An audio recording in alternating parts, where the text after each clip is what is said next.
সেলিব্রিটির সম্ভাবনা যেটা নক্ষত্র। তো আমি এই জন্য বলছি যে এই যে নক্ষত্রের যে আমি রুট বললাম, এতে প্রথম নক্ষত্র মানে এই জায়গা যে নক্ষত্রের যেটা চেন আছে, এর প্রথম নক্ষত্র যার নাম হচ্ছে স্টেরোপ, STAROPE, স্টেরোপ। এটা হচ্ছে প্রথম নক্ষত্র, স্টেরোপ। দ্বিতীয় নক্ষত্র যেটা আছে তার নাম হচ্ছে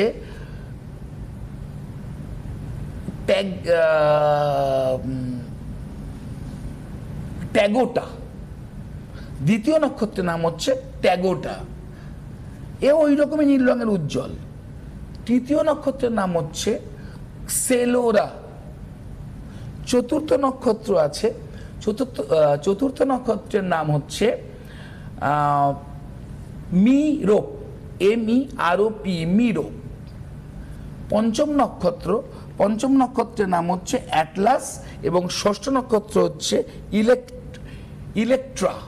এই যে 6টা নক্ষত্রের নাম বললাম, এই 6টা নক্ষত্রে সাজানো হচ্ছে এই নক্ষত্রপুঞ্জটা।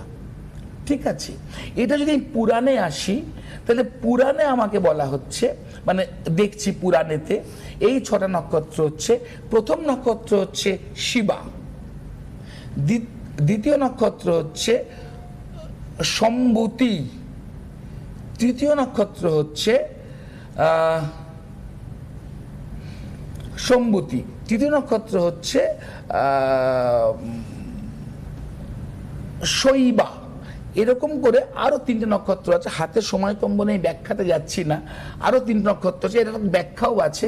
কিন্তু এই 6টা নক্ষত্র, যেমন এর মধ্যে আছে অনসুয়া আছে, এর মধ্যে ক্ষমা আছে, আরো অনেক নক্ষত্র আছে। তা আমি যদি 6টা নক্ষত্রে সাজাই, তো বলা হয় যে এই নক্ষত্রগুলো মায়ের রূপে কার্তিককে দুগ্ধ পান করিয়েছিল, এবং কার্তিক এই মায়ের, এই 6টা মায়ের এই টানাটানি করতে বলে উনি 6টা মুখ দিয়ে দুগ্ধ পান করতেন, তাই কার্তিককে বলা হয় সরানন। উনি 6টা মুখ দিয়ে দুগ্ধ পান করতেন। এবং এই নক্ষত্রের গুণেই কার্তিকের 6 মাঠ দ্বারা আবৃত বলে এই নক্ষত্রের জাতক জাতিকারা ভীষণ মাতৃত্বের একটা মমত্ব নিয়ে হাঁটাচলা করে, এবং তারা তাদের সন্তান, পিতা হলেও সন্তান তার মধ্যে মায়ের স্নেহ পায়। যদি বাবা হয় তাহলেও মায়ের স্নেহ পায়। কিন্তু এদের প্রচন্ড স্ট্রাগল যায় একটা সময় লাইফে, এবং এটা সূর্যের কানেক্টেড নক্ষত্র। সূর্যবংশ রাজা হচ্ছে রাম।